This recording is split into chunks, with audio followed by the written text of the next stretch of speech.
Red Bull has shown no signs of putting the collision between Max Verstappen and Lewis Hamilton in the British Grand Prix behind it. Team principal Christian Horner has said the team is still considering seeking an increased punishment for Hamilton on the basis that a 10-second penalty was too light for the incident. Neither Red Bull nor Mercedes has shown any signs of being willing to moderate their positions, with the war of words continuing to rage in the build-up to the Hungarian Grand Prix. But why is Red Bull team principal Christian Horner still so angry, and what chance is there really of a harsher penalty for Hamilton? Let us know in the comments if you think there is any basis for the penalty to be increased retrospectively, or if both teams just need to move on from what happened. Horner continues to argue that the penalty issued to Hamilton was too lenient after the Mercedes driver fought back from a 10-second penalty to win the race after passing Ferrari's Charles Leclerc in the closing stages of the British Grand Prix. Not only did the 51G impact put Verstappen out of the race and allow Hamilton to close to within 8 points in the Drivers' Championship, but Horner estimated has cost the team around $1.8 million. This figure will go towards Red Bull's spending total under the cost cap regulations introduced this year and, as Horner put it, has massive ramifications. The cost cap regulations do not allow any increased spending based on accident damage in Grand Prix. While Red Bull will have planned for a certain level of accident damage in its budget, such a large accident could mean it exceeds what it had allowed for over the season, meaning spending would have to be cut elsewhere. There is also likely to be an impact on the restricted power unit elements, although the full effect on Honda components has not yet been revealed. In a column published on Red Bull Racing's website, Horner reiterated his unhappiness with the leniency of the penalty and mentioned that the team is reviewing all data to possibly pursue its right to request a review. Horner has also complained again about the vigorousness of the Mercedes victory celebrations, given the severity of the accident and the fact Verstappen had been taken to hospital. He described it as unimaginable that Hamilton had not been informed about this by the team until he was told about it in a TV interview after the race. He also defended Verstappen from suggestions from Mercedes team principal Toto Wolff that he was being overly aggressive in turning in on Hamilton. He underlined that Verstappen currently has no super licence penalty points from the last 12 months, as evidence that he is a clean driver. What's clear is that Horner and Red Bull have no interest in de-escalating the war of words that erupted after the incident. Regardless of whether Red Bull does pursue its right to review, it's clear that what happened at Silverstone has transformed the dynamic between the two teams. For Red Bull to have any chance of Hamilton's penalty being retrospectively increased, it must pursue the right of review enshrined in Article 14 of the FIA's International Sporting Code.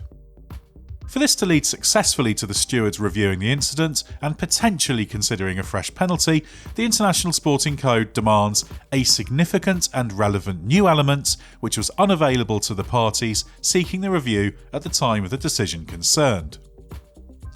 It is difficult to determine what Red Bull will try to argue is new information, although Verstappen's own testimony could be argued to have been unavailable to the stewards as he was taken to hospital for checks.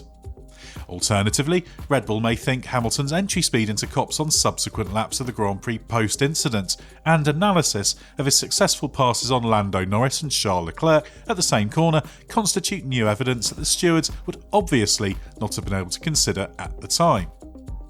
If Red Bull does pursue its right to review, which is open for 14 days after the race, the stewards must meet either in person or remotely to be presented with the new evidence for consideration. If this evidence is deemed to satisfy the requirement for new information, then the stewards can convene a new hearing and reconsider the incident. The right to review was most recently utilised by Alfa Romeo to earn a fresh hearing into the time penalty that cost Kimi Raikkonen 9th place in the Emilia-Romagna Grand Prix at Imola. While the new evidence was accepted, it did not lead to any change in the penalty. Famously, Ferrari attempted to invoke the right to review to have the time penalty for unsafely rejoining that cost Sebastian Vettel the 2019 Canadian Grand Prix rescinded. But this was rejected, given the supposed new evidence presented was unsuitable. The Ferrari case illustrated the fact that the new evidence must be something tangible and factual, rather than simply new expert analysis or a complaint that the verdict was incorrect. For example, one of the items Ferrari attempted to submit as it sought a review of the Canada penalty was Sky Sports F1 pundit Karun Chandhok's analysis of the incident, which was dismissed as inadmissible. History indicates that successfully using the right to review to change a penalty is close to impossible, and it's unlikely there will be any willingness to retrospectively increase a punishment that would change the result of the race. There are no cases of a time penalty issued during a race being increased under such circumstances. But the fact that Red Bull is even considering it indicates how strong the team's feelings are about the crash, but whether it will go through with the attempt remains to be seen.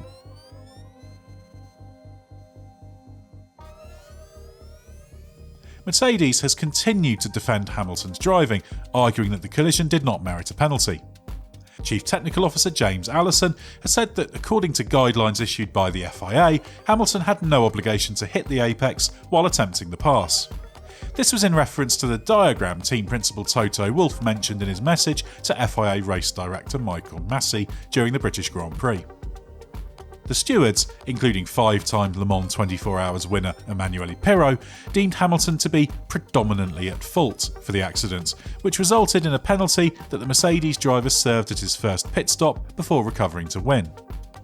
Their verdict stressed that Hamilton was on a line that did not reach the apex of the corner with room available to the inside, as one of the key factors in the fact that the Mercedes driver did not avoid contact. Massey suggested that had Hamilton held a tighter line, as he did in passing Leclerc for the lead at Copse later in the race, then that might have ensured he did not get a penalty. The guidance in question is understood to have been produced in 2015 and did indeed indicate that Hamilton was sufficiently alongside to be making a legitimate move. It is true that it didn't stipulate the driver on the inside must hit the apex, but there was also no specific reference to how much space must be left on the outside beyond the requirement to make the corner cleanly. While Massey denied knowledge of this guidance when asked about it following the race, it's likely this is because it was issued before he became F1's race director in 2019. This indicates it's not seen to be an active use by the FIA, even though it's understood that it has never been rescinded, hence Mercedes citing it. Allison also argued that once the legitimacy of the overtaking attempt is established by being substantially alongside, all Hamilton has to do is make the corner by neither leaving the track nor losing control. It seems extremely unlikely that there will be any change to the stewards' original verdict, or that either Red Bull or Mercedes will relax their positions. But what's clear is that disagreements over what happened will continue to rage. Let us know in the comments if you agree with Red Bull or Mercedes, and don't forget to like and subscribe.